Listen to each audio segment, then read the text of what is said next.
Okay, hi everyone. Welcome back sa atong SEO VA tutorial. Sa previous lesson nato, we already discussed kung unsa ang SEO and kung unsaon pag-rank ni Google ang mga websites. So today, we will be talking about keywords. So isa ni siya sa pinaka-importante nga part sa SEO. Kay kung wala kay sakto nga keywords, lisod kaayo marank sa Google. Okay, let's start. What is a keyword? Or what are keywords? Keywords are the specific words and phrases that define a text, main idea, short tail, long tail types, and search engine optimization targeting. They help users find information and allow search engines to rank content.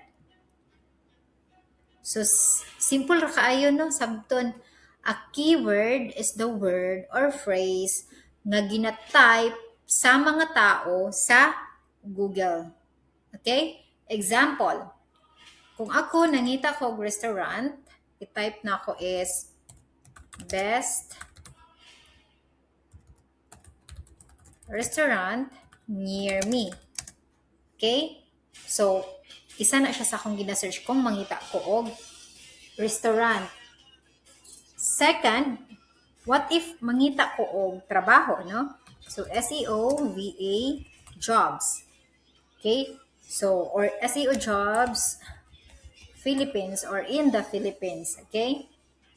So, kana sila, kana tanan akong gihatag nga kanang phrase or word, muna siya gidatawag nga keywords. Okay?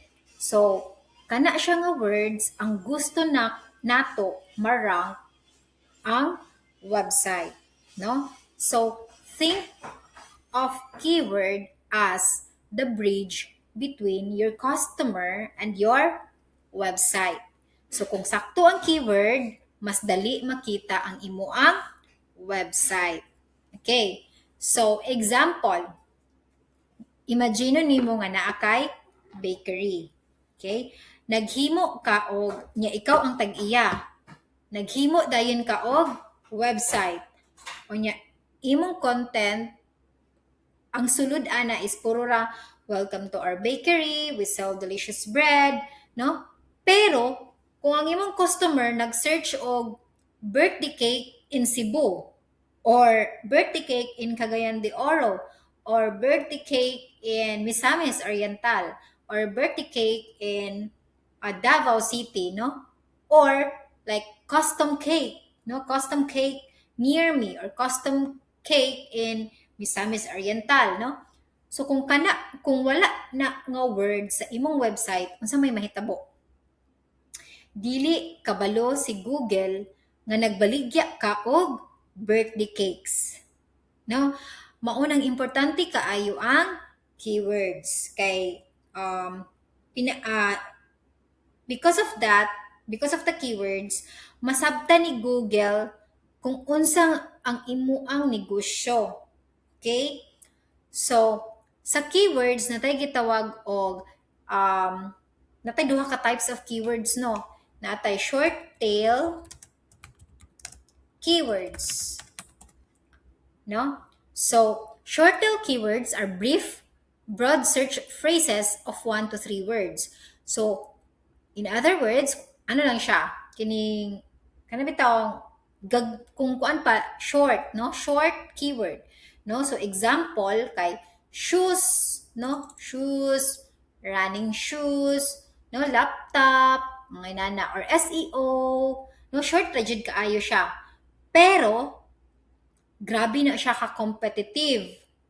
Nganuman kay daghan kaayo ang gagamit ana nga keywords pasabot broad search phrases, no? So taas siya og competition because of sa iyahang pagka-broad, no? So daghan gagamit ana. Muna siya short tail keywords, gagmay nga mga or short nga keywords. Okay, the other type type of keywords are long tail keywords. So nanagid sa iyaha mismo ang word no long, no? So more on like conversational, no, nga mga phrases nga naa siya nag-consist or nag-contain siya og three or more words. Okay? So unsa example sa long tail keywords, no? So ganina di ba shoes mo to siya ato ang short tail keyword. So ang example po sa ato ang uh, long tail keyword is so kani best budget laptops for computer science students. Okay? So mauni siya ang example sa long tail keyword. So mura bitaw specific na gid kay siya nga terms, no?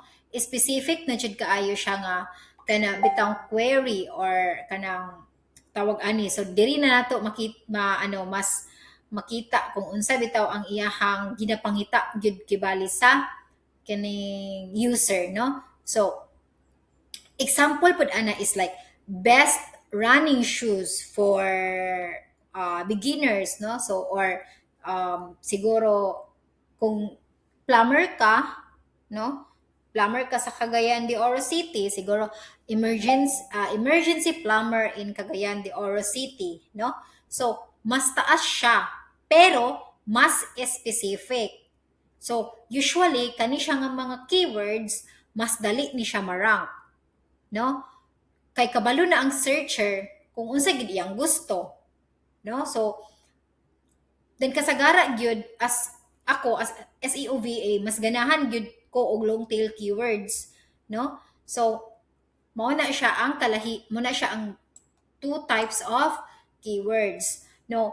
Nganong importante kaayo ang keywords, no? So remember nga si Google dili siya kana bitang mubasa og website nga same sa atua as like humans, no? So di na siya pareha sa atua. Si Google gaskan na siya, ga-check, ga-review, gaskan sa page. So tan-aw niya unsay title, unsay headings, unsay content, ug unsang keywords ang gigamit. Kung sakto ang keywords, mas dali niya masabtan ang page. Then mas higher ang chance nga ma-rank. Okay? So that's it for today's lesson. Karon nakabalo na ta unsa ang keywords. So sa next video nato atong tun-an kung unsaon pagpangita ang right keywords, no?